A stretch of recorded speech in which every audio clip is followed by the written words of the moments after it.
UPA 10 ವರ್ಷ ಕಾಲ ಆಯಿತು. ಆಗಿನ ಪ್ರಧಾನಮಂತ್ರಿ ಮನಮೋಹನ್ ಸಿಂಗ್ ಹೆಸರಿಗಿದ್ದರು, but remote control Sonia Gandhi ಅವರು ಬಂದಿತ್ತು. ಅವಾಗ ಮಾಡಲಾದಂತ ಹಗರಣಗಳು 10 ವರ್ಷದಲ್ಲಿ ಆಗಿತ್ತು. 2G ಸ್ಪೆಕ್ಟ್ರಮ್ ಆಗಲಿ, ಕಾಮನ್ವೆಲ್ತ್ ಅಲ್ಲಿ ಬೋಫೋರ್ಸ್ ಆಗಲಿ, 12 ಲಕ್ಷ ಕೋಟಿ ಹಗರಣ 10 ವರ್ಷಗಳಾಗಿತ್ತು. ಎಷ್ಟು? 12 ಲಕ್ಷ ಕೋಟಿ. ಆ ಒಂದು 10 ವರ್ಷ ಅವಧಿಯಲ್ಲಾಗಿತ್ತು. ಈ ಒಂದು 12 ವರ್ಷದಲ್ಲಿ ಒಂದು ನಯಾ ಪೈಸೆ ಕೂಡ ಹಗರಣ ಆಗಿದ್ದು ಇಡೀ ದೇಶದ ಜನರಿಗೆ ಗೊತ್ತಿಲ್ಲ. ಆಗಿಲ್ಲೂ ಅಂತ ಪಾರದರ್ಶಕವಾಗಿ ಆಡಳಿತ ಕೊಟ್ಟಂತ ಕೀರ್ತಿ ಯಾರೆಸಲ್ತಂದ್ರೆ ನಮ್ಮ ನರೇಂದ್ರ ಮೋದಿಜಿಯವರು. ಸಬ್ಕಾ ಸಾಥ್, ಸಬ್ಕಾ ವಿಕಾಸ್, ಸಬ್ಕಾ ವಿಶ್ವಾಸ್, ಸಬ್ಕಾ ಪ್ರಯಾಸ್ ಅಂತ.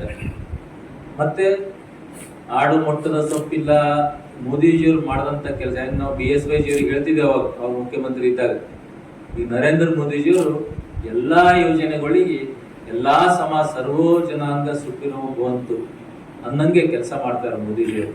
ಆ ಒಂದು ಕೀರ್ತಿ ಮೋದಿಯವರಿಗೆ ಸಲ್ತದೆ. ಸಾಕಷ್ಟು ಈಗಿನ ಅಪೋಸಿಷನ್ ಲೀಡರ್ ಕಾಂಗ್ರೆಸ್ನ ಮಿತ್ರರು ಹೇಳ್ತಾ ಇರ್ತಾರೆ, ಇಲ್ಲ ಕರ್ನಾಟಕಕ್ಕೆ ಏನ್ ಕೊಟ್ಟಿದ್ದಾರೆ, ಒಂದು 4-5 ವಿಷಯದಲ್ಲಿ ನಾನು ವಿಷಯಗಳು ಹೇಳ್ತೀನಿ.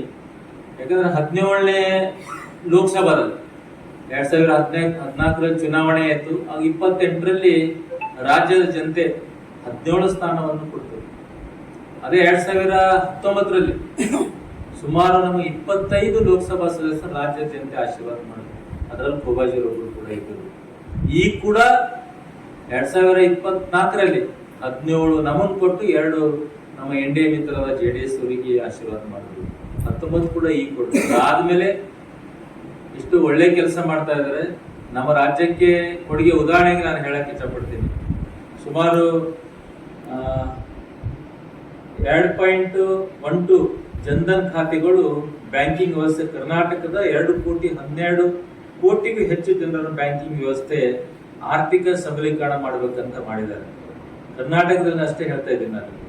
ಮತ್ತೆ 4.27 ಕೋಟಿ ಜನರಿಗೆ PM ಜೀವನ್ ಜ್ಯೋತಿ ಬಿಮಾ ಯೋಜನೆ, PM ಸುರಕ್ಷಾ ಯೋಜನೆ, ಕರ್ನಾಟಕದ ದುರ್ಬಲ ವರ್ಗದ ಜನರಿಗೆ ಅತ್ಯಂತ ಕಡಿಮೆ ಪ್ರೀಮಿಯಂದಲ್ಲಿ 2 ಲಕ್ಷದ ವಿಮಾ ಕರಾರು ಒದಗಿಸಲಾಗಿದೆ.